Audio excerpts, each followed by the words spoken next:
Insights of All Trades podcast. What did you actually do for your cut? Because that is like what's leading up to the competition, that and the weight training that you've already been doing. But correct me if I'm wrong, but I feel like what's adjusted the most is like the diet. That's 100% true.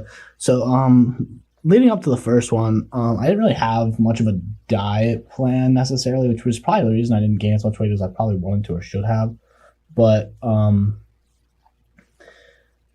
leading up, I was probably only eating when I was hungry 5 or 6 times a day, probably. Only 5 or 6 times a day. 5 or 6 times a day. Probably like around 5,000 calories. Enough to be in a positive caloric balance, enough to grow. Yeah. But already kind of had the physique as a bodybuilder, just haven't competed yet. Yeah, exactly. And I think a lot of that comes from sports in high school. I'm very, very thankful that I did play all the sports I did and would never go back on any of the things I did. But the diet comes in, whenever you start, like the first thing I do personally is I cut out all, like anything sugar, anything junk, anything that you basically couldn't have eaten 1,000 years ago. Pretty much. So like, an interesting rule. It works. So taking out all the processed foods and refined sugar. Yeah.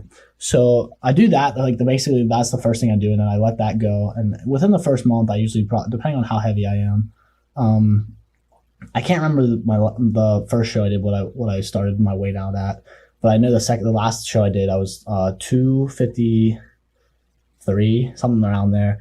And the first day I did that, I really dropped within a month down to like 230, 235, which was insane. Like I know a lot of it's like just water, but still it's like 20 pounds. And then after that, I start cutting out the good carbohydrates. Like every week I'll cut them down just a little bit. Probably like every 2 weeks, 200 grams or so, depending on how much I start with. Like, so if I start with 600 grams of carbs, I'll probably cut down 100 grams every 2 weeks and then keep doing that. And as I do that, I'll slightly increase my protein just to keep the muscle mass as much as possible and keep myself satiated and full. But that's basically that until the show comes. And what I really learned this last show actually was really crazy, because what I did was I actually swapped out my carbs and I swapped in a lot of fat, basically like a modified keto diet, which I'm a huge fan. I agree. I really like that. It's hard to stick to because I really like my carbs, but highly recommend it if you have any kind of issues or stuff. It's definitely something to look into if you don't know what it is. But basically I kind of switched to a modified keto diet where like my carbs were probably 10%, maybe 15% of my diet, and protein was probably 60%, and the rest was fat. So it was a pretty modified in the way that for someone that wasn't working out a lot, they weren't a bodybuilder, they would have like a higher percentage of fat there and a lower percentage of protein. Exactly, yeah. So I have to, and the way I looked on stage, honestly, I really liked it, and I honestly wasn't really that hungry compared to my first show. Like if I would end up getting hungry, I'd just go and eat some almonds or something, maybe like a scoop of peanut butter, and that really kept me going pretty well. And I went from 253 down to about, I want to say 184. And how long? I think it was 4 months, 16 weeks. Yeah, it was 16 weeks. All right. Think about that for a second. Anyone who has any, they aren't ecstatic about how they look. Maybe not even ecstatic is the right word. They're, put bluntly, they just are upset with how they look at the moment. And they're like, I feel like I just can't lose weight. Taylor here has been working out essentially every day, with few exceptions, mostly injuries, every single day since he's 11 or 12 years old. And then bulks while still working out every single day up to like 253, cuts down in several months span to 180 something. So you are capable, put it into a positive way. Like, I hope this encourages one person. You are capable of, changing your body in the way you want to change it. That is insane. And it sticks out to me that you and our other bodybuilding friends, the amount you can change your body, like, it's absurd. Just another one of those obstacles in a way that, like, you can change it depending on what you're putting into it. That's a big factor. Like, people will think if you walk a mile on the treadmill, you can go and eat that piece of cake. That piece of cake outweighs that walk on the treadmill by 10 times. Yeah. But like it's essentially diet, and it's really not bad if you can swap out the not good foods for the satiating whole foods, and it will really make a difference. And you'll be able to tell almost, I don't want to say immediately, but like within 2 weeks you'll be able to feel different. Yeah.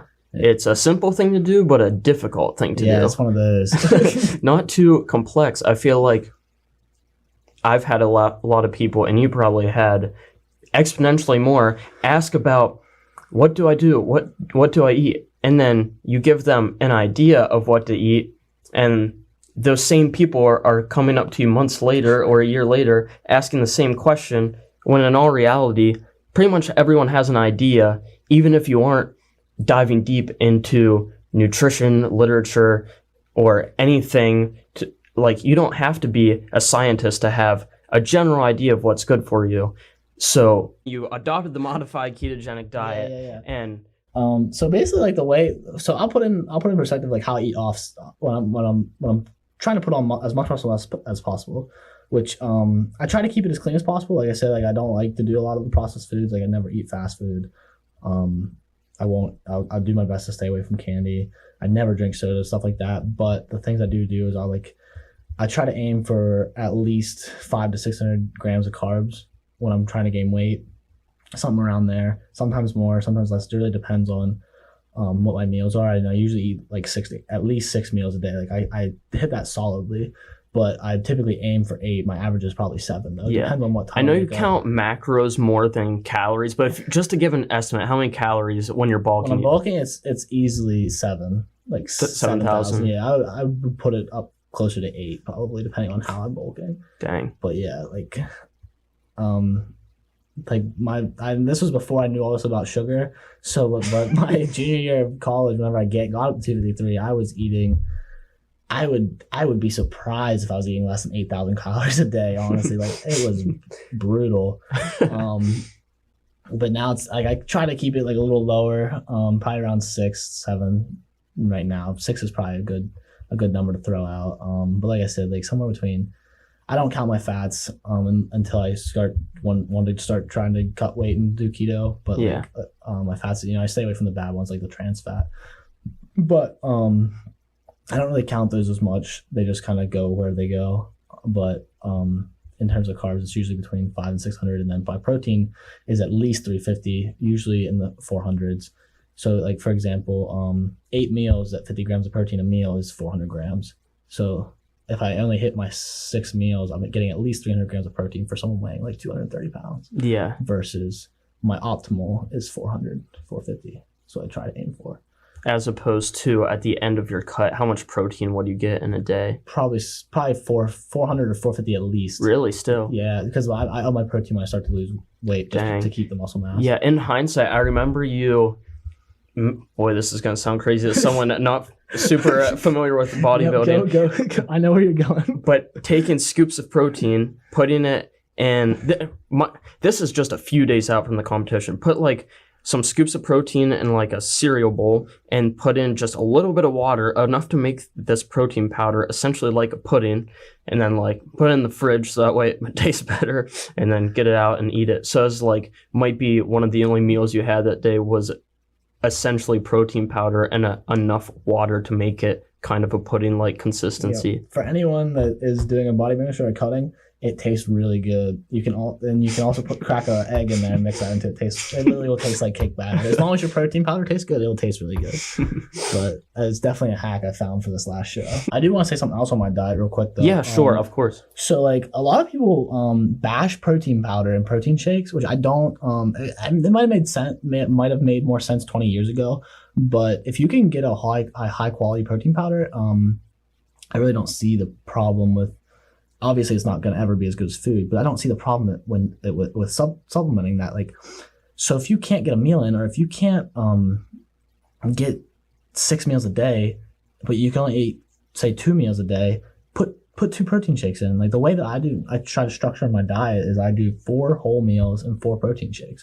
So like, it might also be why I'm so hungry all the time, because that digests a little bit faster. But like in the morning I'll eat a whole food, and then just from there off, it's every other meal is either a protein shake or a whole meal. And I think that's also one of the reasons that I'm able to maybe get as big as I am, because I'm able to get all that protein in. And while a lot of people are like, oh, I'm only going to eat if I can get real food, and like, well, if you can't actually eat the food because you're so full, like, what's the point? Like, you're not going to eat anyway, so why not? For me, it's like, or if you're at work and like, exactly. And for me, it's like, I'd rather have something there than not have anything. mm-hmm. You know, like, it's better for me to it's better to have something and not need it, not have it, for example. Yeah. And that's kind of how I come at that with. So like, if I highly recommend, if you can't get your meals in, like, supplement protein shakes. Yeah. I do not think that you should only have protein shakes, but it's like the all protein shake diet coming soon. But like, if you can, like, 50%, I think is fine. I don't see what's wrong with that, and like, it's obviously working for me.